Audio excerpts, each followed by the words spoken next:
वस्त्यांच्या वतीने मॅडमना आता तुमच्या काही अडचणी असतील तर मला सांगा. आता आपल्या सगळ्यांची एक अडचण आहे, मेतकरवाडी गाव नाही, वाडी. बरोबर, कोणतीही वाडी असली तरी गावाचं नाव सांगत ते केलं. तुमच्याकडे जर 5 फेऱ्या गाड्यांच्या आहेत, आमची 9ती गाडी का बरं गेली? ती गाडी चालू करा, त्याच्याकरता प्रयत्न करा. तुम्ही सगळे मिळून गेले डेपोत, तुमच्या गाड्या चालू केल्या, पण आमच्या लोकांची व्यवस्था नाही. आजारी माणूस न्यायचा, वस्तीवरून तिथून येते, ती गाडी चालू करा. ते आमदारला भेटा, मॅडमला भेटा. विषय मला एक 2 ओळीचं फक्त माझं निवेदन द्यायचं. या शाळेला परत ज्या अर्थाने आपल्याला गगनभरारी द्यायची, माझी एक जबाबदारी म्हणून या शाळेसाठी आज मी या रिकाम्या वर्गात माझ्या पदर मोडकून 5 नव्या बेंचेस घेतो. सगळ्यांनी त्या रिकाम्या बेंचेसवरती मुलं कसे बसवले जातील याच्यासाठी तुम्ही प्रयत्न करायचा. बरोबर. सरपंचची गोष्ट करायला म्हणजे चांगला विचार करूनच करावा लागतो. तुमचं नाव काय? संदीप देवकर. तर यांनी पालक म्हणून एक विषय मांडला, तर मी तो क्लिअर करते. कारण आपलं गाव आहे, आपल्याला गाव सांभाळायचंय. गावात काही अडचणी येतात, पाणी पुरवठा असो किंवा काही अडचणी आल्या तर आपल्याला ग्रामनिधी आणि पाणी पुरवठा आपल्याला त्याच्यातूनच खर्च, ऐन वेळेला कुठं काही काम निघालं ना तर आम्हाला त्याच्यातूनच खर्च करावा लागतो. म्हणून मी एक चांगलं सल्ला देते की आपली शाळा बंद पडवणे, आपली शाळाच ही शान आहे, आपल्या गावची शान आहे. आणि त्याच्यामुळे मी एक निर्णय घेतला असा की आपली माध्यमिक शाळा असतो, माध्यमिक शाळा, तर याच्यासाठी जे पालक आपल्या गावात शेलत गावातले आहेत ना, ते आपले मुलं इथं राहतील ना, त्यांना पानपट्टी घरपट्टी माफ होईल, जिल्हा परिषदला नाही. कारण कसं आहे, आपण ही सगळ्यांनाच असं केलं तर कारण उद्या आपल्या गावात अनेक समस्या निर्माण होतात. आता सध्या एक विचार केला ना तर आपल्या गावठाणाचीच लाईन बंद पडली होती. तिथं आम्हाला किती खर्च आला, आम्हाला किती मेहनत करावा लागली आम्हाला माहिती. त्याच्यातून आपल्याला भरपूर खर्च करावा लागतो. थांबले, सगळ्यांचं काम बंद करून उपस्थिती दाखवली. ती उपस्थिती दाखवून उपयोग नाही. जे पालक आहेत त्यांचे मुलं आज बाहेर जातात. सर्वांना विनंती आहे, उद्या 1 तारखेला सर्वांचे मुलं इडं आले पाहिजे. जे इडं आहेत ते महत्वाचे आले पाहिजे. इंग्लिश मिडियमचा विषय, ज्युनियर केजी, सिनियर केजी शिकू द्या मुलांना बाहेर. पहिलीला दुसरीला मुलं इडं आणा. आपल्या जिल्हा परिषदचा पण पाया सुधारला पाहिजे.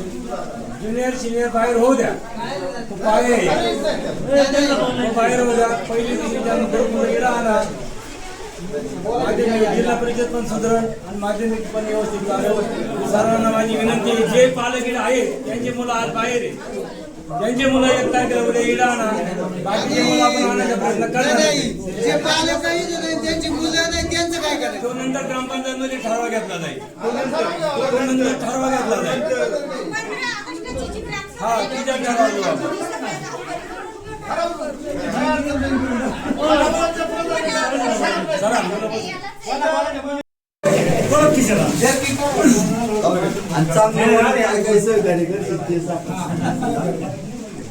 देर आहे पण दुरुस्त आहे बोलतात. उशिरा कवळ पण गावकरी सगळे एक जीवाने एक मुंडेने या शाळेच्या निर्णयावर एक झाले. याच्याबद्दल मी सर्वप्रथम सगळ्या ग्रामस्थांचं अभिनंदन करतो. आणि आज मला विशेष करून जे होतो ना भविष्य, सरपंच त्यांनी जो निर्णय घेतला शिक्षणासाठी, मला त्यांचंही मनपूर्वक अभिनंदन करायचं आहे की जे मुलं गावात शाळेत घालतील, पालक मुलांना शाळेत गावात घालतील, त्यांचे पाणीपट्टी वगैरे माफ करण्यात येईल. हा बरोबर धाडसी निर्णय. याच्या पाठी गीताराम म्हटला ठीक आहे, करायला काही अडचण नाही, पण याला अनेक टेक्निकल गोष्टी आता त्यांनी तरी सुद्धा त्याच्यावर धाडस केलं. त्यांचं पुन्हा एकदा मी अभिनंदन करतो. आणि हे रोपटं कायमस्वरूपी जिवंत राहील याला आपण सर्वांनी खतपाणी घातलं पाहिजे, पाणी घातलं पाहिजे, सगळ्यांनी योगदान दिलं पाहिजे. आज आपल्याला सगळ्यात महत्वाचं हेच करायचं की मुलं जास्तीत जास्त कसे येतील, ज्याने त्यांनी जास्तीच्या पातळीवर प्रयत्न करा. मी काही वक्ता नाही त्याच्यामुळे मला काही जास्त बोलता येत नाही, पण जे आहे ते तुम्हाला भावना मी सांगतो. आपण आपल्या पद्धतीने प्रत्येकाने छोटंसं योगदान, थारीचा वाटा आपला मुलं येण्यासाठी करायचं. मुंडेवाडीचा प्रश्न असेल, इतर वाड्यांचा प्रश्न असेल, प्रत्येक वाड्यांमध्ये 4-4, 5-5 मुलं आहेत. प्रत्येकाने आपली एक नैतिक जबाबदारी सांभाळून या शाळेला फक्त सपोर्ट करायचा आहे. आणि सगळ्यांच्या आशीर्वादाने ही शाळा उभी राहील. आणि सगळ्याच मान्यवरांनी यात सगळंच योगदान दिलेलं आहे, बोललेले आहे. आता याच्यापेक्षा जास्त मी काय बोलत नाही आणि माझा संपूर्ण सपोर्ट आहे. दुसरी गोष्ट, सरांनाही विनंती करतो, जरी काही आपल्याला टेक्निकल गोष्टीची काही अडचण आली तर तुम्ही अवश्य मला वैयक्तिक हक्काने सांगू शकता. मी तुमचा विद्यार्थी आहे, पहिल्या बॅचचे विद्यार्थीच आम्ही. तुम्ही हक्काने तुम्ही आम्हाला, आम्ही तुमचे त्यावेळेला विद्यार्थी होतो, आजही आहे आणि भविष्यातही राहू.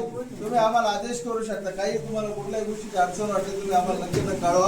आम्ही तुमच्या पाठीशी आहे. माझे बोलून 2 शब्द थांबवतो. रोपटे लावली याद्वारे त्याचा विनू गेला गगनावरी या उक्तीप्रमाणे आपल्या गावामध्ये माध्यमिक विद्यालयाची स्थापना झाली.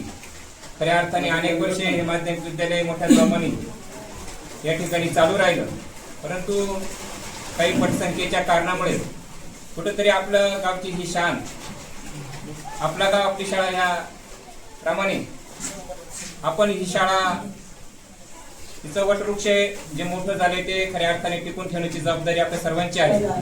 या अनुषंगाने आपलं सर्व पालक वर्ग या ठिकाणी मोठ्या संख्येने उपस्थित झालेला आहे. गावच्या विद्यमान सरपंच कविताताई यांनी आपल्याला आश्वासित केलेलं आहे की आपली ही शाळा टिकली पाहिजे. त्या अनुषंगाने त्यांनी एक घोषणा या ठिकाणी जाहीर केली. खऱ्या अर्थाने मी आपल्या गावच्या वतीनं त्या घोषणेचं स्वागत करतो. त्या संदर्भात त्यांचे आभार देखील व्यक्त करतो. आपली ही शाळा खऱ्या अर्थाने, या शाळेचा अनेक विद्यार्थी या ठिकाणी शिकून खूप मोठे झालेत. आपलं गावचं नाव लौकिक त्यांनी मोठं केलंय. जो आपल्या पद्धतीने त्या ठिकाणी चांगल्या पद्धतीने काम करत आहे.